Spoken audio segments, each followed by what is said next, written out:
जी, अस्सलाम वालेकुम रहमतुल्लाह। मैं गुलाम मुर्तज़ा ज़फ़र कनाडा से ज़फ़रनामा लेकर हाज़िर हूँ। तो आज फिर हालात हाज़िरा पे बात करते हैं और हमारे साथ शामिल हैं सरदार खिज़र हयात साहब, जो एडवोकेट हैं सुप्रीम कोर्ट के और बड़े ही सीनियर वकील हैं। तो बड़ी हालात हाज़िरा पे नज़र रखते हैं, बड़े अच्छे तबसरे करते हैं। तो आज जो बड़ी खबर आई है वो यही है कि जो इंटरनेशनल कोर्ट ऑफ जस्टिस थी, उन्होंने अपना इंटरिम फैसला जो है वो सुनाया है अभी थोड़ी देर पहले, कि जो साउथ अफ्रीका ने एप्लीकेशन दी थी कि इसराइल जेनोसाइड कर रहा है गजा में और इसराइल को फ़लस्तीनियों के इस जेनोसाइड से वो रोका जाए। तो इसकी हियरिंग हो रही थी, तो उसका इंटरिम फैसला अभी आया है कि कोर्ट ने कहा है कि जेनोसाइड को रोकी जाए। वो क्या फैसला है उसके लिए हम बात करते हैं हमारे तबसरा निगार सरदार खिज़र हयात साहब से। सरदार साहब अस्सलाम वालेकुम। वालेकुम सलाम, कैसे हैं आप? ठीक हैं? बस ठीक-ठाक, आप सुनाएँ खैरियत है, ठीक-ठाक हैं? अच्छा, देखिए, बहुत बात शुक ये है कि ये जी, जब केस दायर हुआ था, तो आपको याद होगा अब्दुल करीम साहब हैं प्रोसिक्यूटर जनरल जो थे वहाँ पे, जी, जो प्रोसिक्यूट कर रहे थे इसको, तो उनका तब भी इंटरव्यू आया था और उसके बाद ये साउथ अफ्रीका का और किसी एक मुल्क और की भी करारदाद थी इस तरह का। जी, लेकिन उस पे जो फैसला आया, ये बड़ा हौसला अफ़ज़ा फैसला है, इसलिए कि उन्होंने एक तस्लीम किया उन्होंने कि जी, ये और सच भी है, ऐसा सच भी है कि देखें हज़ारों मासूम बच्चे, औरतें जिनका उस जंग से कोई लेना-देना नहीं था, जी, उनको कत्ल किया गया है। 90% जो है वो तकरीबन उसको गज़ा को तबाह कर दिया गया है। जी, हॉस्पिटल जो है उनको मिसमार किया जाए। कोई ऐसी जगह नहीं है, कोई बस इबादतगाह होती है, हॉस्पिटल होता है, चर्च होता है, कोई जगह महफूज़ नहीं रही थी वहाँ पे और बच्चे मरे, औरतें मरी हैं। यानी वो औरतें जो ज़च्ची के लिए गई हुई थी वहाँ पे, वो लोग भी मारे गए वहाँ पे। जी, तो ये बड़ा हौसला अफ़ज़ा एक है और इससे मैं समझता हूँ कि दुनिया को एक पैगाम हो जाएगा कि जहाँ-जहाँ भी इस तरह के मामलात हो रहे हैं, उन मामलात में उन ममालिक के जो जुर्म करने वाले हैं, वो एक तरफ पीछे जाएँगे और उनको अंदाज़ा होगा। तो अभी तो ये इंटरिम फैसला है और मेरा ज़ाती ख़्याल ये है कि अब इस केस को प्रॉपर इसकी हियरिंग होगी। प्रॉपर हियरिंग होगी, अब जी, उन्होंने एक्सेप्ट कर लिया है, हियरिंग होगी और उसके बाद जो शवाहिद, चूँकि वो कहा उसने, अदालत ने कहा कि हमारे पास काफ़ी शवाहिद मौजूद हैं और जी, दुनिया सबको मालूम भी है। कल आपने देखा होगा नॉर्वे के एक वज़ीर ने कहा जी कि जब ये बात आती है तो अक़वाम मुत्तहिदा का लकवा मार जाता है। ये अल्फ़ाज़ इस्तेमाल किए हैं। जी, बिल्कुल। यूरोपीय यूनियन के अंदर जो इंसानी हकूक की तंज़ीमें जो थी, आपको पता है बड़े यहाँ पे बहुत ज़्यादा हंगामा-आराई भी हुई है, जुलूस भी निकले हैं, जी, अनरेस्ट भी पैदा हुआ है। जी, बरतानिया के अंदर देख लें, तो के कुछ अपने मामलात होते हैं, लेकिन अवाम के मामलात कुछ और होते हैं। इवन अमेरिका के अंदर देख लें जी, कि अमेरिका के अंदर, इज़राइल के अंदर जो है, इज़राइल के अंदर भी लोगों ने मज़ामत की है और हाँ, उन लोगों ने कहा कि जिस तरह के जो मामलात हो रहे हैं, वो मामलात ठीक नहीं हो रहे हैं। अरबों की जो खबरें नहीं आती हैं, वो बादशाह के मामलात और तरह के हैं, लेकिन जहाँ-जहाँ इंसानी हकूक की पासदारी की जाती है, इंसानी हकूक की बात की जाती है, इंसानी हकूक का ख्याल रखा जाता है, वहाँ पे इस पे बात हुई है और अब लगता ये है कि ये प्रॉपर केस चलेगा और दोबारा मैं वो कहूँगा कि उस पे फ़ायदा ये होगा कि ऐसे जहाँ-जहाँ भी कुछ कैसा हो रहा है, उन ममालिक के लिए भी एक पैगाम ये है कि इस तरह के मामलात जो है वो अदालतों की ज़िन्नत बनेंगे और अदालतों से फैसले आएँगे। अब ये देखते ही है कि डिटेल जब फैसला आएगा, तो इज़राइल इसको कितना मानता है और इज़राइल इसको किस तरह लेता है, वो एक अलग बात है। जी, ये बड़ी अच्छी बात आपने कही कि इससे जो है वो कम अज़ कम इतना हौसला ज़रूर मिलता है कि किसी न किसी जगह पे वो सुनवाई ज़रूर वो होती है। चाहे इसराइल माने या ना माने, लेकिन कम अज़ कम दुनिया ने ये मान लिया है कि वहाँ जो है वो जेनोसाइड वो हो रहा है। और अब तो कोर्ट की रूलिंग, बल्कि यूरोपियन यूनियन का भी मैं जो इनिशियल रद्द-ए-अमल था वो पढ़ रहा था कि उन्होंने भी ये कहा है कि ये बाइंडिंग है कि इसराइल को मानना पड़ेगा। तो अगर वो नहीं मानेगा तो फिर भी कम से कम बाकी दुनिया को तो कोई शर्म आएगी ना कि हम इसकी सपोर्ट कर रहे हैं और जेनोसाइड करवा रहे हैं, तो ये मान नहीं रहा है, तो फिर कुछ सोचना तो पड़ेगा उन्हें भी। ये तो अदालत का फैसला है जी, और अदालत जो है कानून के तहत एक कानून से कायम होती है और अदालत का फैसला है। ऐसा नहीं है कि यूएन की करारदाद इस तरह उस तरह मवालिक ने उठा के फेंकी हुई है, इस तरह का मामला नहीं है, कोर्ट का फैसला है। और वैसे ही याद रखें आज के दौर में डैमेज तो होता है, करारदाद भी आ जाए किसी मुल्क के खिलाफ, देखे ना हर मुल्क जो है कोशिश करता है इसके खिलाफ मुल्तजा के अंदर को मामला जाए, वो हर कुछ करता है, करारदाद पेश ना हो, अगर पेश हो तो उस पर राशमारी ना हो सके, राशमारी हो तो उनके खिलाफ ना हो सके, इसलिए कि डैमेज होते हैं वो, और कहीं ना कहीं नुकसान हो रहा होता है। इसलिए ये तो एक अदालत का फैसला है, अदालत का फैसला काफी भारी पड़ेगा।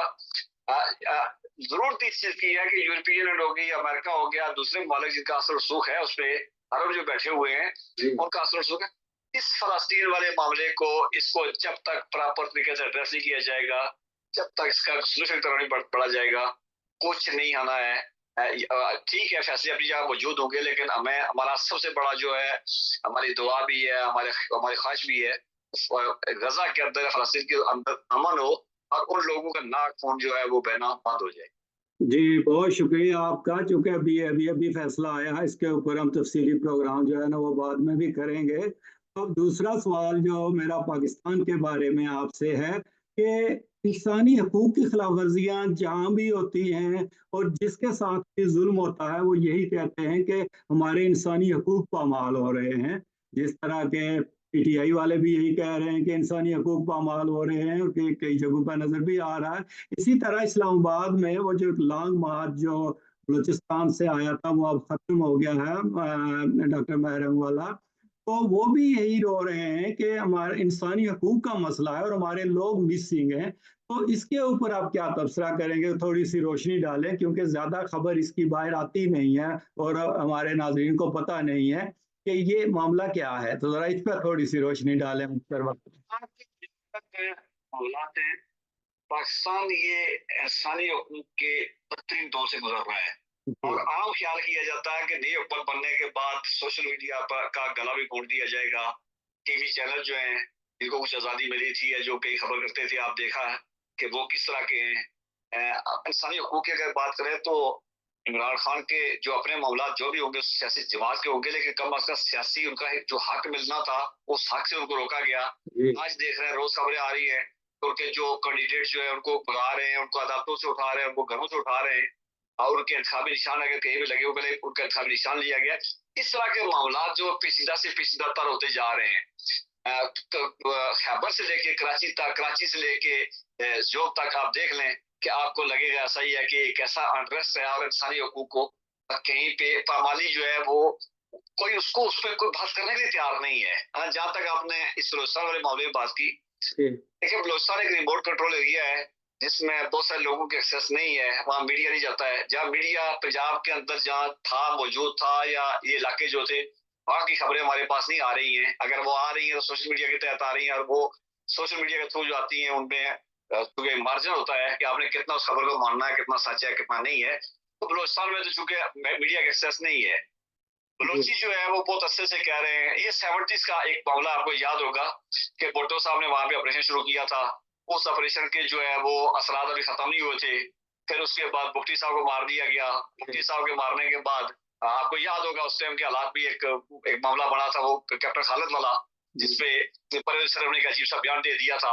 उसके बाद ये चीजें सारी, मैंने कहा ना, एक लफ्ज जब कहीं आता है तो वो असर रखता है आपका, कहीं ना कहीं वो जहन में पकड़ा होता है।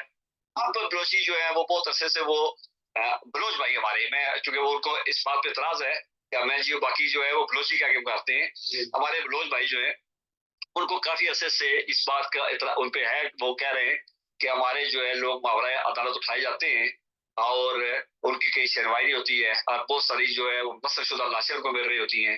आपने देखा होगा पाकिस्तान के अंदर एक सुप्रीम कोर्ट के जज के जेर निगरानी जो है जस्टिस जावेद इकबाल के बना हुआ है, कमीशन बना हुआ है। तो वैसे जावेद इकबाल का मैं नाम ले लूंगा, जावेद इकबाल का, जिनका जिस तरह उनका कंडक्ट है, जिस तरह का उनके अपने मामलात हैं, वो उस कमीशन को और मशहूर बना देता है, उस मिशन का और मशहूर बना देता है। अभी जहां तक स्पेसिफिक केस की बात है, ये डॉक्टर मारन बलोच क्लास के रहने वाली हैं। 5 बहनें, एक भाई था। उसके बाद वालिद इनका किसी वापडा वगैरह में किसी काम करता था। 2006 में वो उठाया गया। उसके बाद वो कुछ अर्से बाद वापस आया, फिर 2009 में उठाया गया। 2011-12 में उसकी डेड बॉडी मिली।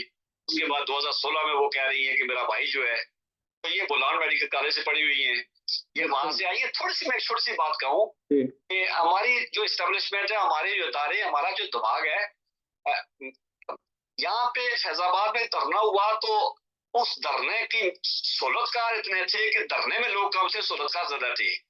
उसके बाद दोबारा फिर जब वजीराबाद में आया तो फिर उनके साथ एग्रीमेंट किया गया तीसरी दफा।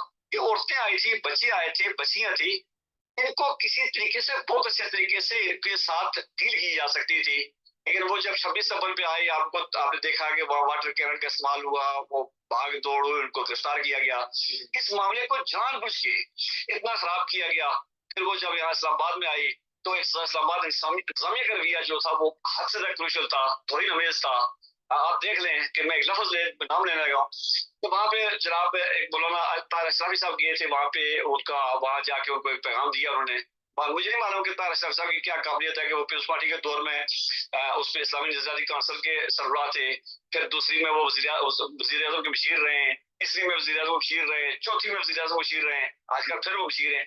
तो इस तरह के मामला को खराब करने के बाद उनका कहना ये है कि जो डॉक्टर मारक बलोच है, हमारे जो कुछ लोग कहते हैं 52,000, कुछ कहते हैं 62,000 हमारे लोग जो मिसिंग है तो उठाए गए। और उनका मुतालबा ये है कि जी एक तो हमें अक़वाम मुत्तहिदा से जो है वो इन्वेस्टिगेशन करवाई जाए। देखें बाजार मुश्किल काम लगता है, लेकिन जब बेनजीर की शहादत हुई तो अक़वाम मुत्तहिदा ने वहां पे इदारों ने जाके वहां इन्वेस्टिगेट किया था, निकला कुछ नहीं था। उसके बाद उनका दूसरा ये है कि जितने लोग हमारे उठाए गए हैं उनका जो अगर कोई जुर्म बनता है तो उनको कोर्ट ऑफ लॉ में पेश किया जाए। इस 2 3 4 उनके मुतालबात थे। तो मुतालबात पे किसी ने कोई उनको 40 50 दिन वहां पर रही है, किसी ने वो बात नहीं की उनसे, किसी ने उनको टैकल करके उस मामले को सॉल्व करने की कोशिश ही की है। अब फिर वहां से एक बड़ी दिलचस्प बात यह है कि वो वहां पे फिर इस रियासत का मामला एक जो है वो ये होता है कि वो मजहब के मामले को कहीं ना कहीं जो है वो ले रहे। हाँ, जब उनका वहां पे वो धरना चल रहा था तो वहां रोला डाल दिया गया कि जिक्री जो है वो फिरके की नमाज यहाँ पे होती है, तो उनको मस्जिद से जाने से बंद कर दिया गया। उन लोगों को वहां पे जुमा पढ़ने से रोक दिया गया। और वो उन लोगों का ये था कि वो जो हमें बलोची कहते हैं, बलोची हमारी मस्जिद में ना, ऐसी मैंने लफ्ज बलोची नहीं कहा था। ये सारी चीजें मिला के फिर वो वापस गई हैं। और उस तरह के जिस तरह उनका इस्तकबाल हुआ है, जिस तरह का लोग वहां रोड पे निकले हैं, अब 27 को कानून का हिस्सा है, ये सारी चीजें मिला के देखना ये होगा कि हमें हमारे इदारों को, हमारी रियासत को, हमने इसराइल की बात पहले की है, इस तरह देख के कहीं ना कहीं जो है इंसानी हकूक की वायलेशन हो रही है, कहीं इंसानी हकूक के साथ जो है वो खिलवाड़ हो रहा है, उसको देखना पड़ेगा। और बंदा जहर साहब एक उठाया जाए 52,000 उठाए जाए, बात ये है कि कानून तो एक तरह का ही है, और जिसने जुर्म किया है तो उसको कानून के तहत सजा दी जाए। उठाना किसी का कोई नहीं, लेकिन देखा आपने कि आपने इमरान खान वाली बात की थी, उनके कितने सियासी कारकुन उठाए गए हैं। अदालतों ने खुद कहा है, इस्लामाबाद की अदालतों ने कहा है कि जी अगर आप जाके प्रेस कॉन्फ्रेंस कर रहे हैं तो आप छूट जाएंगे, नहीं अगर दोबारा गिरफ्तार हो जाएंगे। ये अदालतें खुद तस्लीम कर रही हैं। तो इस तरह के मामला हैं, और उस तरह के मामला का फिर जो नतीजा निकलता है वो भी एक अजीब सा होता है। और कौम के अंदर पहले ही बड़ी बेचैनी है, हमारे सरहदों पे अनरेस्ट है, हमारे मुल्क के अंदर दहशतगर्दी है। कोई दिन ऐसा नहीं होता है जिस दिन कोई ब्लास्ट ना हो, 4 हमारे सिपाही शहीद ना हो। तो ये सारी चीजें मिला के एक ऐसी खौफनाक सूरत बनी हुई है कि लोग जो है वो, अब देखा आपने कि कश्मीर में बिजली के बिलों की वजह से अगस्त से लेके एक अनरेस्ट चल रहा है। सारी चीजें देखनी पड़ेंगी, और सबको इंसानी हकूक के पैराए पे भी और इंतजामी अमूर के पैराए पे भी देखना होगा। जी, बहुत शुक्रिया आपने, बड़ी तफ़सील से आपने जो है ना वो इस मामले के ऊपर रोशनी डाली। असल में बात यही है कि किसी को भी दीवार के साथ नहीं लगाना चाहिए, डायलॉग का रास्ता जो है ना वो ओपन रखना चाहिए।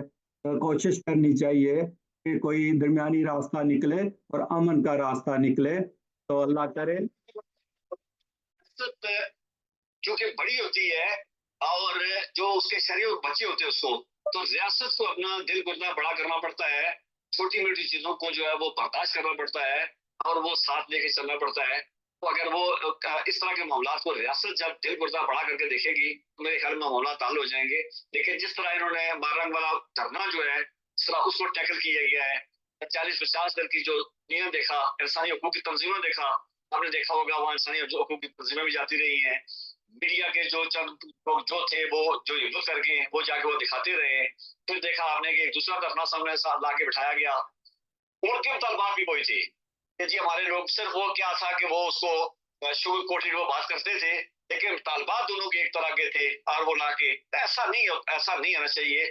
जिसके साथ जो ज्यादती हो रही है, जिसके साथ जो नाइंसाफी हो रही है, अगर नहीं हो रही भी तभी अगर वो कह रहा मेरे साथ हो रही है, उसके साथ जो अल्फाज कर रहा है उसको देखा जाना चाहिए, और उसके साथ पर बैठ के मुज़ाकरात करके उस प्रॉब्लम को सॉल्व करना चाहिए। जी, बहुत शुक्रिया आपका सरदार साहब, आपने बड़ी तफ़सील से रोशनी डाली। अल्लाह करे कि हमारे मुल्क में अमन कायम हो और ऐसी क़यादत आए और ऐसे अदारे जो है ना, वो हों कि जो दूसरों के मामलात में मुदाखलत ना करें और अमन कायम हो और इस तरह के वाक़यात ना हों कि जिसमें इंसानी हकूक़ की खिलाफ़ वर्जियाँ हों या मज़हबी या नस्ली या लसानी बुनियादों के ऊपर हम एक बार फिर जो है ना, वो तो लाख्ता हो जाएँ। मगर हालात ऐसे ही नज़र आ रहे हैं, जिस तरह के वो 71 में थे। अल्लाह करे कि ये मुल्क कायम रहे। तो बहुत शुक्रिया सरदार साहब आपका। इंशाअल्लाह फिर किसी प्रोग्राम में आपसे मुलाकात होगी जी।